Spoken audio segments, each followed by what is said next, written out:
1973, Los Ángeles, California. Estreno de la película catalogada por muchos como la más aterradora. El exorcista.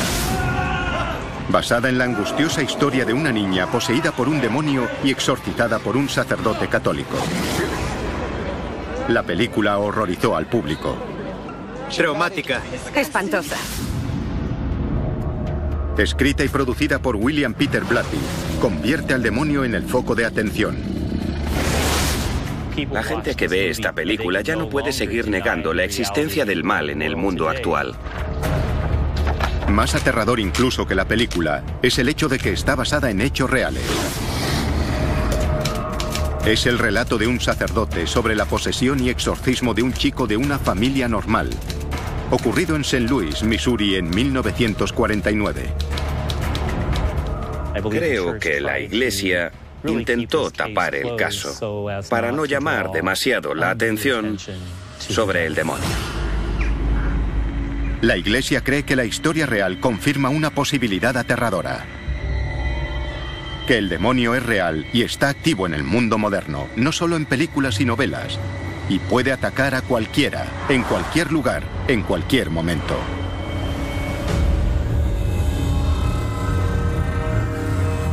Hay un hombre empeñado en averiguar qué ocurrió exactamente en 1949, el escritor e historiador Troy Taylor. La historia que está detrás del exorcista siempre me ha fascinado.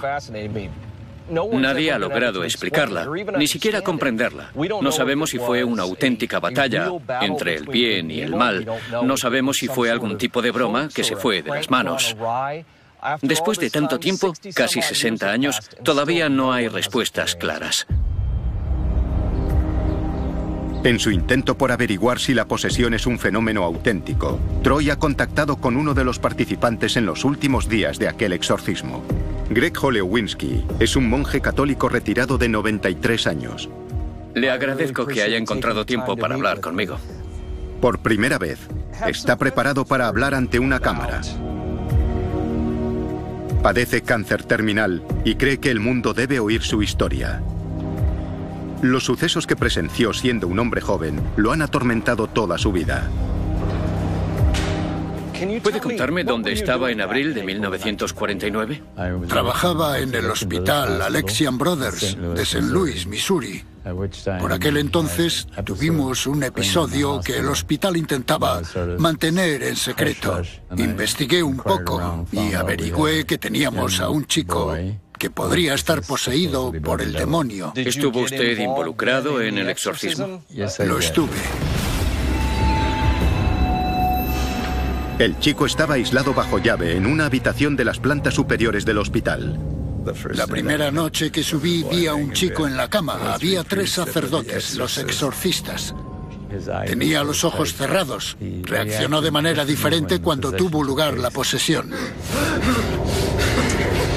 Omnes immunde spiritus, omnes satanic potestas. De vez en cuando el demonio, usando la voz del chico, maldecía y perjuraba. Yo estaba a los pies de su cama, sujetándolo por los tobillos y las rodillas. Tenía miedo. Y entonces ocurrió algo increíble.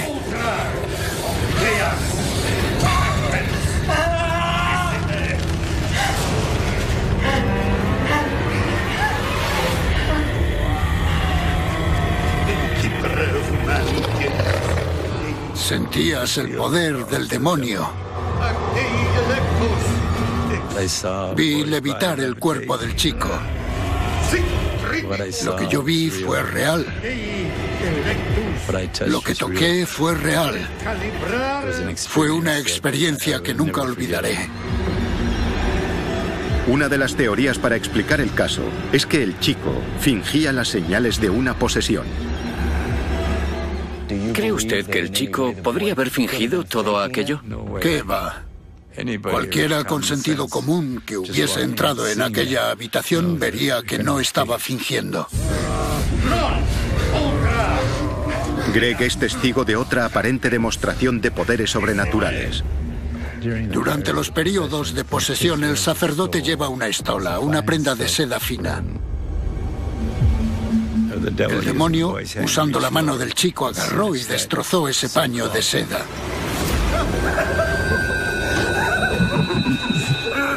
Y en un instante lo dejó hecho un harapo.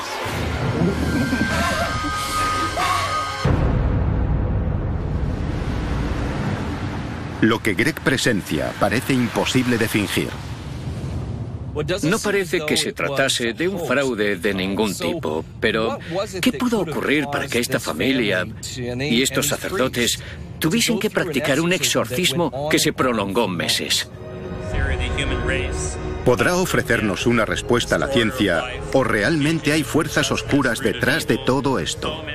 Tal vez el chico utilizó una ouija para comunicarse con ella tras su muerte.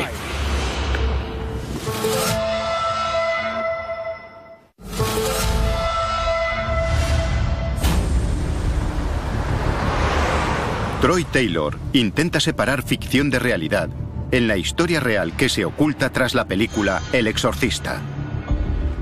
Ha escuchado el impactante testimonio del último testigo ocular vivo de la posesión de 1949, Greg Holewinski. Sentías el poder del demonio. Fue una experiencia que nunca olvidaré. Greg y los demás sacerdotes están convencidos de que vieron algo sobrenatural. ¿Podría haber una explicación científica? Si la hubiese, podría estar en la psicología de los presentes. Para llegar a la verdad, Troy pretende reinvestigar la historia desde el principio. Según el relato escrito por un sacerdote, el padre Bishop, los extraños sucesos comienzan en las afueras de Washington, D.C., 3 meses antes de que el chico ingrese en el hospital Alexian. En esta humilde casa, el chico es hijo único. Su padre es obrero y su madre ama de casa. Su mundo está a punto de cambiar drásticamente. El 15 de enero de 1949 comenzó realmente la historia. Escucharon ruidos como si alguien arañase debajo de su cama. Los ruidos pasaron de arañazos a golpes y ruidos sordos. El colchón entero empezó a temblar, a veces de forma muy violenta. Durante varias semanas, los fenómenos continuaron y fueron presenciados por una docena de personas. Nadie se explicaba aquello. La familia buscó ayuda exterior. Llamaron a médicos, asistentes sociales, a todo el mundo, y nadie podía decidir si el chico era normal, física y mentalmente. Entonces aparecen sobre el cuerpo del chico unas marcas espantosas. Parecen arañazos sobre el cuerpo del chico. La cuarta noche se convirtieron en palabras. Luis era la palabra escrita sobre las costillas del chico en rojo carmesí. Los padres del chico se preguntan si las palabras son una señal. Ambos son de St. Louis. Llevan al chico a casa de sus tíos, con la esperanza de dejar atrás esos fenómenos. Pero continúan. La desesperada familia es luterana, pero su pastor les sugiere que contacten con la Iglesia Católica. Los sacerdotes que visitan al chico están convencidos de que está poseído. Su solución, un exorcismo. El arzobispo de St. Louis, Joseph Ritter, nombra al padre William Bowdens exorcista jefe del caso. ¿Por qué los católicos están considerados expertos en este campo? Troy se pregunta si poseen un ritual o poder especial que supuestamente puede poner fin a una posesión. Me dirijo a Indianápolis, donde he quedado con un exorcista moderno de la Iglesia Católica para que me explique en qué consiste un exorcismo.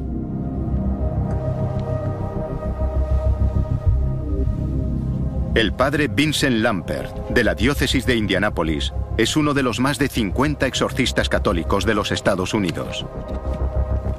¿En qué consiste el proceso de exorcismo? Tome asiento en esa silla y se lo explicaré. Oh, vale. El sacerdote comienza poniéndose su estola, que es un símbolo de su cargo sacerdotal. Se pone la estola y después coge el libro ritual del exorcismo. Los sacerdotes tienen un libro de rituales. El rito contiene una serie de oraciones para exigir al demonio que abandone el cuerpo del poseído.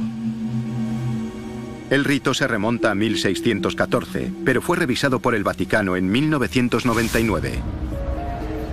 Hoy, todo obispo está cualificado como exorcista, y se dice que incluso el Papa Francisco practicó el ritual. Debe tener un crucifijo cerca y también agua bendita. Cuando comienzan las oraciones, el sacerdote la coge y bendice a la persona con ella. Estos rituales harán que el demonio acabe manifestándose, porque el rito exige que el demonio diga su nombre, que reconozca que se somete al poder y a la autoridad de Dios. ¡Humíllate, Satanás, a nuestros pies! El concepto de posesión y exorcismo no es único del cristianismo.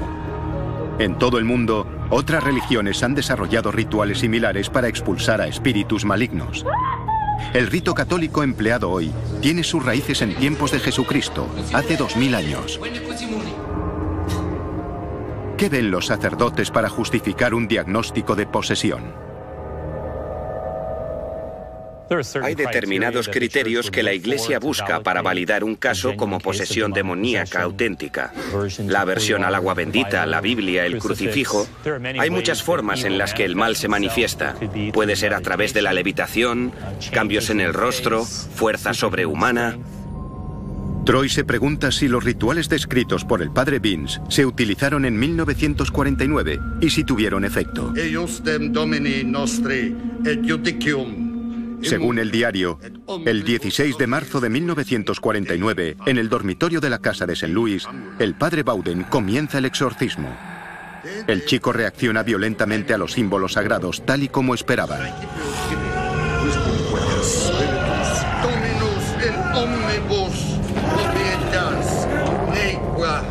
Entonces aparecen arañazos espontáneamente.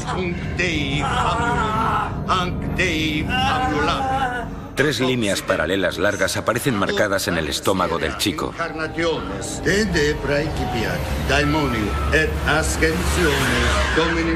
6 personas vieron aquella noche cómo aparecían las marcas y los arañazos en el cuerpo del chico.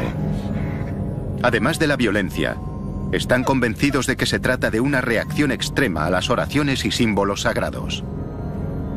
Todo señala una posesión demoníaca. ¿Puede la ciencia ofrecer otra explicación? Troy Taylor está en St. Louis, en la misma casa en la que comenzó el exorcismo. ¿Es posible que todos los que lo presenciaron compartiesen una ilusión religiosa colectiva? ¿Vieron cosas que en realidad no existen porque todos compartían la creencia de que la posesión es posible? Troy ha quedado con Terry Cooper, profesor de psicología de la Universidad de St. Louis. Él también ha estudiado este exorcismo durante más de 15 años. Todos los sacerdotes involucrados creían en Satanás, creían en la posesión, creían que podrían enfrentarse a algo sobrenatural. Estaban preparados para admitir esa posibilidad. Ya se han constatado en alguna ocasión casos de ilusión colectiva. County Kerry, Irlanda, 1985. Centenares de católicos afirman haber visto moverse a estatuas religiosas. En los meses posteriores, se informaría de sucesos similares por toda Irlanda. Los psicólogos creen que es un caso de ilusión colectiva. Nueva Delhi, la India, 1995. Una estatua del dios hindú Ganesh bebe presuntamente una ofrenda de leche. Horas después, hindúes de todo el norte del país informan del mismo fenómeno. La ciencia explica el primer caso como un ejemplo de capilaridad. La tensión superficial puede hacer que un líquido ascienda y parezca que la leche abandona la cuchara. A esto le siguió una ilusión colectiva de los fieles por todo el país. El problema de la teoría de la ilusión colectiva es que no fueron solo sacerdotes los que dijeron haber presenciado los sucesos. Hubo muchas personas, luteranas, no religiosas, que se vieron involucradas en un periodo de 2 o 3 meses. Más de 40 personas testificaron haber presenciado fenómenos sobrenaturales, incluidos familiares, profesores y científicos. Hubo un profesor de física muy eminente de la Universidad de Washington, el Dr. Frank Bobb, que estuvo brevemente involucrado en el caso. Tenía sus sospechas, pero vio levitar una mesa y rápidamente cambió de opinión y pensó que allí tal vez estaba ocurriendo algo antinatural. Eso no refuerza la teoría de que simplemente se trató de un caso de ilusión o histeria colectiva. Entonces, si el caso no es un montaje, ¿podría haber algo mucho más siniestro? ¿Hay alguna posibilidad de que fuese algún tipo de posesión demoníaca? No podemos descartarlo.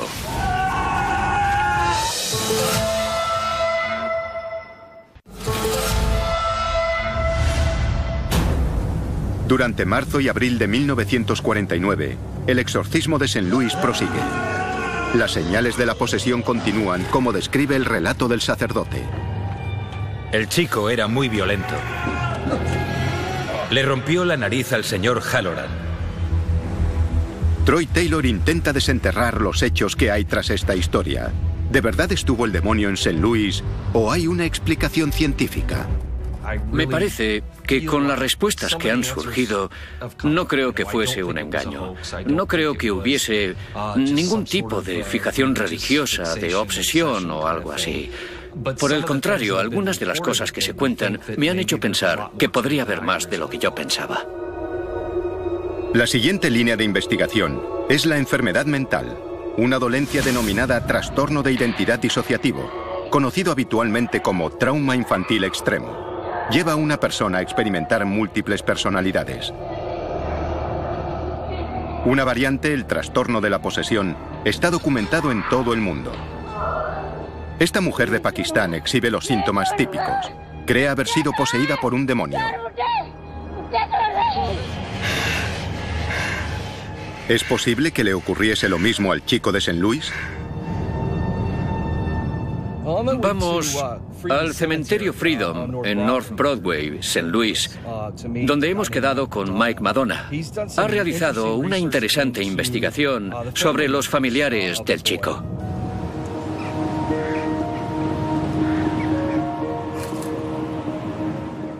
Vamos a ver la tumba de la tía Tilly, la tía favorita del chico. Perderla lo destrozó. Un par de familiares con quienes hablé me dijeron que las cosas no volvieron a ser iguales tras su muerte. Casi inmediatamente después de su muerte, el chico empezó a comportarse mal y a hacer las cosas que posteriormente se reflejarían en su historial. Y yo creo que se traumatizó y a raíz de eso empezó a hacer lo que hizo. O sea que para ti es un chico traumatizado, no una posesión demoníaca. Sin duda. Por lo que yo he averiguado, no hay ninguna prueba de que estuviese poseído.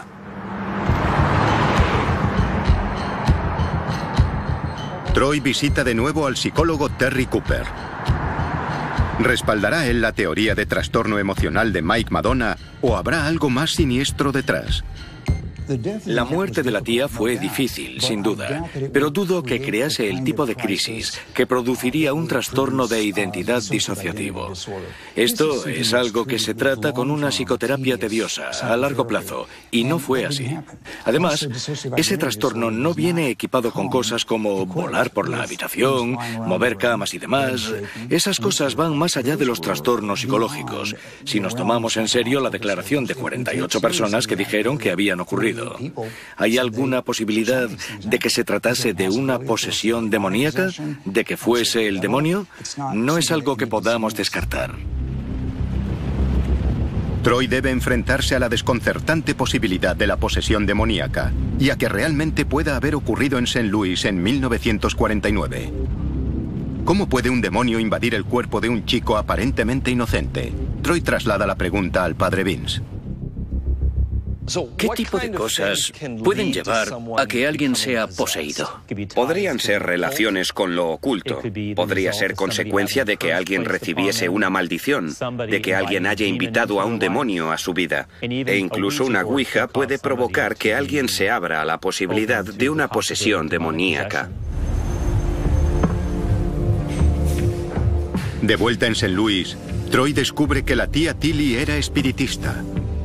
Ella creía en la comunicación con los muertos y se cree que tal vez ella y el chico usasen juntos una ouija cuando aún estaba viva.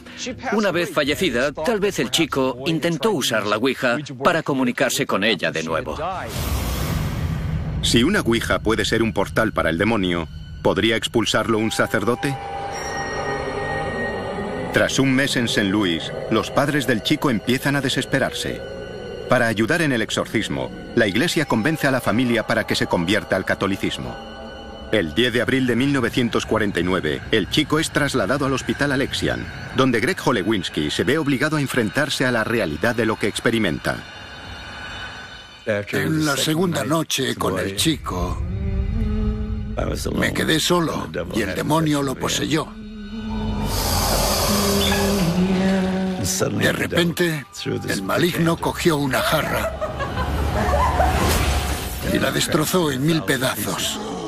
Yo he sufrido tormentas, huracanes, tornados y demás, pero esto fue lo peor. Me quedé petrificado. Espíritu inmundo, seas quien seas, tú y tus secuaces estáis atacando a este siervo de Dios. El exorcismo prosigue en el hospital y alcanza su momento culminante el 18 de abril de 1949.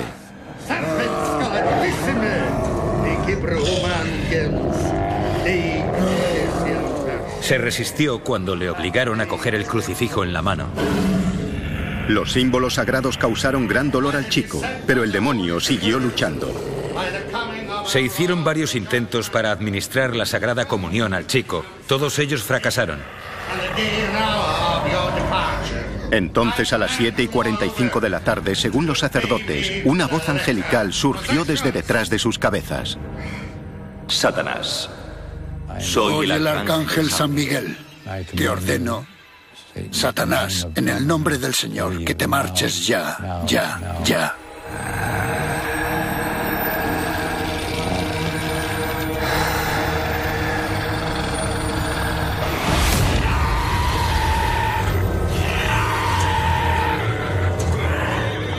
Entonces se produjeron las contorsiones más violentas. Tal vez era ya la lucha final.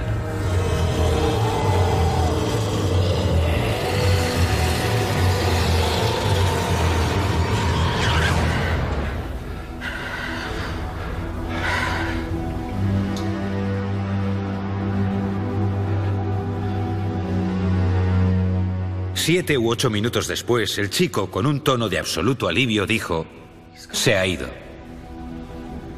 Una vez recuperado el conocimiento, el chico describe la visión que tuvo en esos momentos de lucha. Había una luz blanca muy brillante, y junto a la luz se encontraba un hombre muy guapo. Sostenía una espada en llamas y apuntaba hacia una fosa o cueva. San Miguel le ordenó que se marchase, y el demonio, aunque ofreciendo resistencia, regresó a su infierno. El exorcismo ha terminado, y en un vuelco aterrador, el chico nombra al demonio que afirma que lo ha atormentado. El chico dijo algo en latín a los sacerdotes. Así supieron quién lo había poseído. El demonio que había poseído al chico era Belcebú. Según las enseñanzas católicas, Belcebú, el demonio, es un ser real, que lidera una horda de demonios contra las fuerzas de Dios. Los sacerdotes consideran su nombre una prueba de que la posesión es real y de que el exorcismo fue un éxito. Fue un exorcismo real. No fue algo parcial ni que dejásemos a medias. Más de 60 años después, el chico protagonista del caso continúa vivo. Sigue siendo un católico devoto.